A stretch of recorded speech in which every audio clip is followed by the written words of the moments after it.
They say that sometimes when you have a traumatic experience, that it can alter your perception. In this case, it might allow you to see beyond the veil, commune with those who have passed on from this mortal coil, or perceive when those around you are facing the Reaper's hand.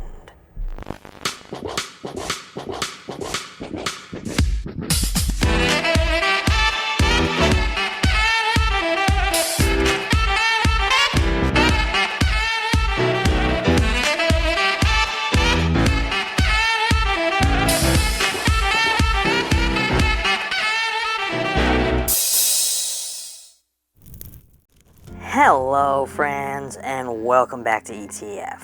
Before becoming synonymous with epic fantasy through The Lord of the Rings, Peter Jackson honed his skills in quirky, genre-bending films like Brain Dead, or Dead Alive as it's known here in the States, Bad Taste, and Heavenly Creatures. The Frighteners is a pivotal work in his career, blending dark humor, ghostly scares, and impressive visual effects for the time.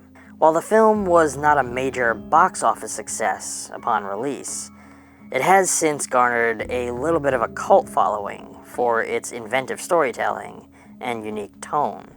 The story centers around Frank Bannister, played by Michael J. Fox, a psychic investigator who uses his ability to communicate with ghosts for personal gain, running a scam with his spectral friends to fake hauntings and offer exorcisms. However, Frank's life takes a darker turn when he encounters a malevolent spirit responsible for a series of unexplained deaths in his town. As Frank delves deeper into the mystery, he uncovers a decades-old murder spree whose body count has never stopped climbing.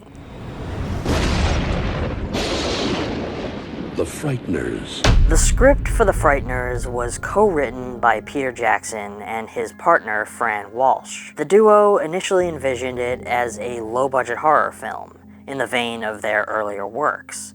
However, the story grew into a larger, more ambitious project.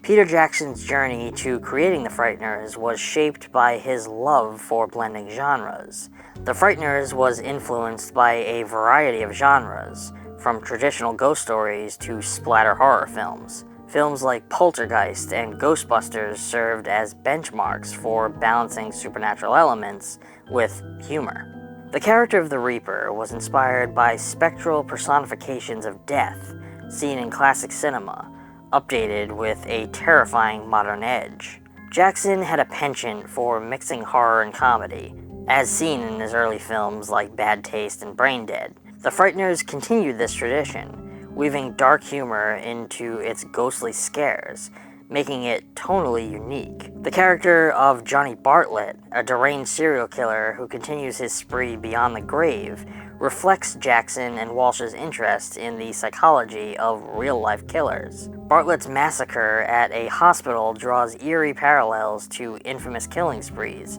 adding a grim realism to the film's supernatural premise. The film's visual style, while toned back from the wacky splatstick horror comedy of his earlier works, still contains that whimsically macabre, fun-loving New Zealand humor that his early work is so beloved for. I personally love the fact that Peter Jackson brings his independent cinematography style into this film, giving this already very different horror comedy its own heightened edge, with dynamic camera sequences, even during otherwise mundane scenes like an interrogation. A prime example of this is the opening of the film, as we are pulled into the narrative by an incredibly gorgeous single-take shot that moves from outside into a window of a house, down through a hole in the floor, and following a screaming Dee Wallace as she is chased down the stairs by an unseen presence. It's absolutely wonderful. The emotional core of The Frighteners, Frank Bannister's guilt over his wife's death and his subsequent moral redemption, reflect themes of loss and personal growth that Jackson and Walsh wanted to explore more deeply after the heavy dramatic tone of Heavenly Creatures. The film's extensive use of CGI for its ghostly characters and supernatural sequences was a deliberate attempt to elevate visual effects in filmmaking. Weta's work on the film was groundbreaking, helping position the company as a leader in the industry. The Frighteners was one of the first films to use CGI extensively for supernatural elements, particularly for its distinction of ghosts and the malevolent Reaper. While CGI was heavily used, the production also employed practical effects. This blend helped ground the more fantastical elements in a tactile reality. Jackson and Walsh worked to find the right balance between horror and comedy. They wanted to retain the irreverent charm of Jackson's earlier films, while appealing to a much broader audience. The reliance on CGI was a significant risk at the time, as technology was still very infantile and still developing. Weta had to innovate to meet the demands of the script, with many of the effects created on very tight deadlines. Jackson's direction shines through in his innovative camera work and seamless blend of live action and CGI. For 1996, the visual effects were groundbreaking. The film's tone oscillates between zany humor and genuine horror, with Jackson expertly balancing the two. Scenes of supernatural hijinks involving Frank's ghostly friends are juxtaposed with chilling moments, such as Bartlett's spectral killings and the flashbacks to his massacre at the hospital. In my opinion, The Frighteners was far ahead of its time in many ways, serving as a precursor to Jackson's later work with larger budgets and more expansive stories. While it didn't find immediate commercial success, its unique blend of genres and quirky charm have made it a cult favorite among horror comedy fans. The film also represents an important transitional moment for Jackson, showcasing his ability to tell intimate, character-driven stories while experimenting with groundbreaking technology.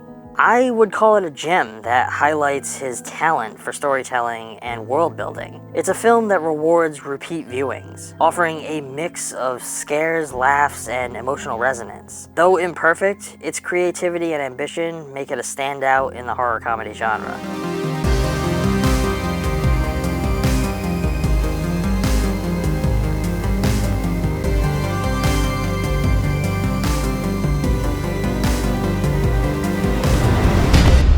Well, friends, that's gonna be all for now. If you are interested in this film, I urge you to check it out for yourself and formulate your own thoughts and opinions about it. If you like this video, I urge you to give it a thumbs up, subscribe if you aren't already. If you'd like to go the extra mile and support the channel even more, you can help support the channel on Ko-Fi, where you can drop a single tip, the cost of a cup of coffee, or less. No pressure, no tears required. We also have a Mercari store where you can go and get yourself a little piece of the ETF archive. While collecting VHS, Blu-rays, and DVDs over many years, we wind up with lots of duplicates, and we unfortunately can't store them all. So on our Mercari shop, we have all of those for sale. Purchasing those not only expands your collection, but makes room for us to expand ours. All the links for everything are down in the description. Until next time, stay safe. And as always, thanks for watching.